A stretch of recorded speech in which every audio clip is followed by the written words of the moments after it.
Assalamualaikum warahmatullahi wabarakatuh. Perkenalkan, saya Muhammad Rapli dengan NIM 0601232048 dari jurusan Ilmu Perpustakaan 1.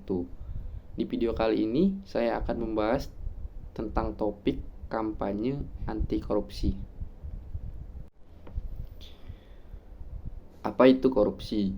Korupsi adalah penyalahgunaan kekuasaan atau jabatan publik untuk keuntungan pribadi. Ini termaksud tindakan seperti penyuapan, penggelapan dana, dan pemerasan. Korupsi tidak hanya merugikan keuangan negara, tetapi juga menghambat pembangunan dan merusak moral masyarakat. Dampak korupsi.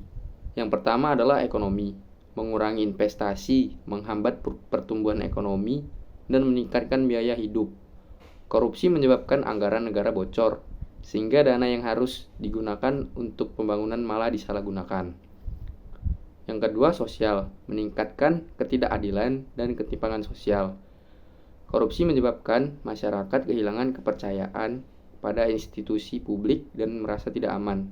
Yang ketiga adalah politik, melemahkan proses demokrasi dan memperburuk tata kelola pemerintahan. Korupsi menciptakan pemimpin yang tidak kompeten dan kebijakan yang tidak menguntungkan masyarakat luas. Adapun bentuk-bentuk korupsi, yang pertama adalah penyuapan, seperti memberikan uang atau hadiah untuk mempengaruhi keputusan atau tindakan seseorang. Yang kedua adalah penggelapan dana, menggelapkan uang atau sumber daya yang dipercayakan kepada seseorang. Yang ketiga adalah nepotisme, memberikan posisi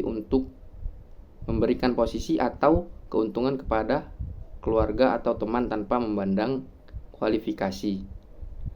Yang keempat, penyalahgunaan kekuasaan, menggunakan posisi untuk kekuasaan untuk keuntungan pribadi atau kelompok tertentu. Mengapa korupsi harus dilawan? Yang pertama itu ada membangun masyarakat yang adil. Korupsi menciptakan ketidakadilan. Dengan melawan korupsi, kita berkontribusi pada terciptanya masyarakat yang adil dan setara. Yang kedua, meningkatkan kesejahteraan. Penggunaan anggaran negara yang lebih efisien dan transparan akan meningkatkan kesejahteraan masyarakat. Yang ketiga, meningkatkan kepercayaan publik. Melawan korupsi memperkuat kepercayaan masyarakat terhadap pemerintah atau institusi publik. Yang keempat, mendorong pertumbuhan ekonomi.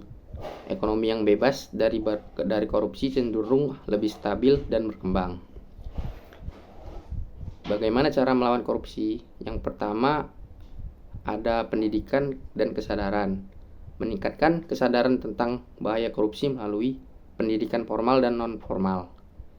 Yang kedua, transparansi dan akuntabilitas.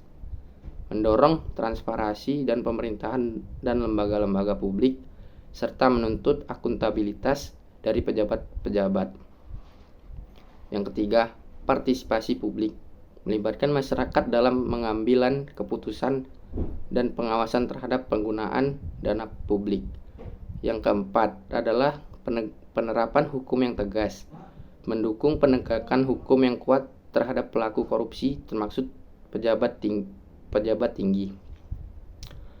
Bagaimana peran mahasiswa dalam melawan korupsi?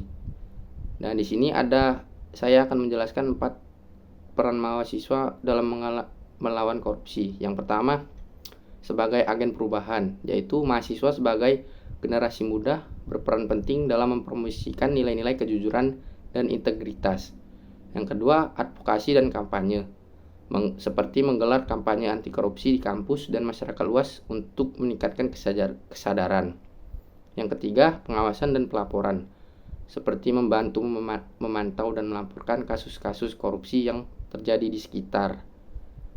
Yang keempat adalah inovasi untuk transparansi, seperti menciptakan alat-alat atau platform digital untuk mempermudah masyarakat untuk melapor dan memantau tindakan korupsi. Demikian video yang saya buat untuk berkampanye yang berjudul anti korupsi. Sekian dan terima kasih. Assalamualaikum warahmatullahi wabarakatuh.